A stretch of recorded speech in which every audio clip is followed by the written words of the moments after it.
Français et Françaises, voici le bilan des élections européennes du 24 au niveau français. L'Union européenne a au moins 28 pays. Marie Toussaint, je ne valide pas ton idée de sortir du nucléaire. C'est comme si tu disais qu'il fallait sortir du progrès énergétique au nom du réchauffement climatique. Car le parti écologiste veut sortir des énergies fossiles. Donc ça prend en compte le nucléaire. La France est un pays nucléaire et la France doit rester un pays nucléaire. Pour mieux comprendre, c'est comme une riche dame qui donne toute sa richesse car il y a trop de pauvres au nom de l'action humanitaire. C'est naïf. Je t'apprécie Marie Toussaint, mais le raisonnement n'est pas bon.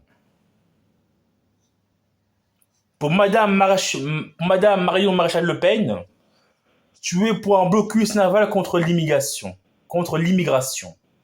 Ce n'est pas la solution. Il y aura toujours de l'immigration provenant de pays en guerre.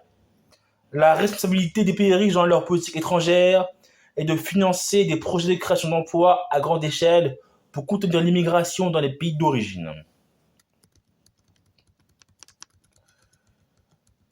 Le face-à-face entre Valérie Hayé et M. Jordan Bardella. Valérie Hayé ne veut pas être candidate en 2027 au niveau français pour être présidente. Elle est jolie et intelligente, c'est bien. Elle veut garder le CETA mais réviser le Mercosur. Valérie Hayé veut l'adhésion de l'Ukraine alors que M. Bardella est contre l'adhésion de l'Ukraine. Le 6e débat des élections européennes au niveau français. Merci à Marion Maréchal et à Manon Bry d'avoir abordé le sujet du travail des enfants de la récolte du coltan au Congo RDC en Afrique centrale, dans le contexte de la transition écologique. Voilà. Ensuite, la droite est pour le report de la solution à 2 États par rapport à la Palestine. La gauche est favorable à la reconnaissance de l'État palestinien. Les communistes français et les écologistes sont favorables à la régularisation des travailleurs sans papier.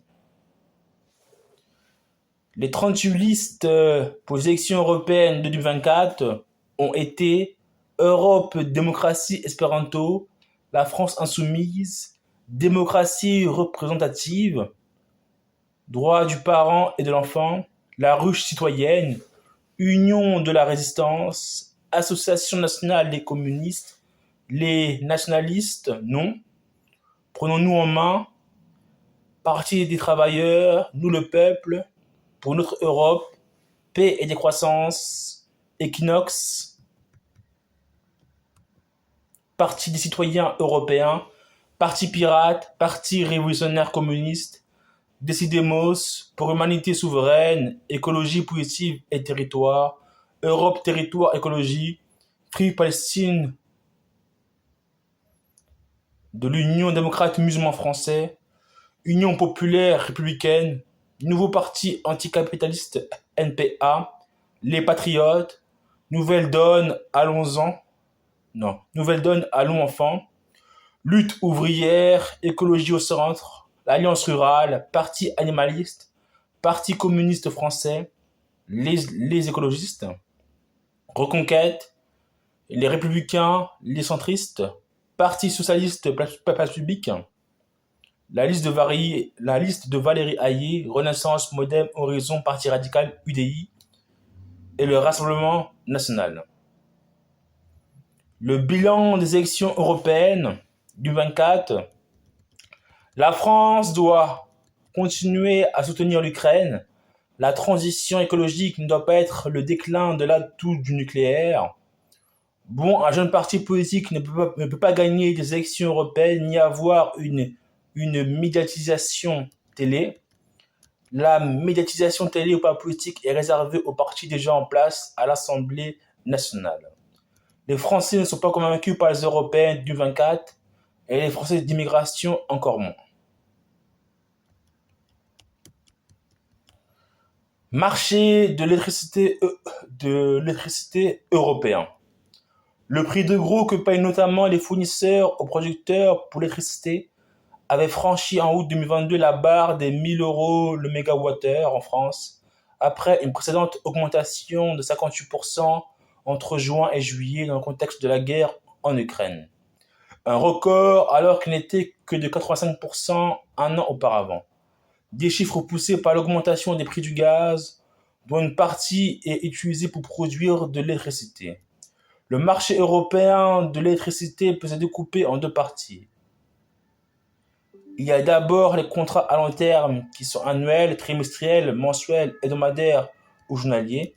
C'est à ce niveau que le prix de l'électricité a franchi la barre des 1000 euros le mégawattheure en France, fin août 2022.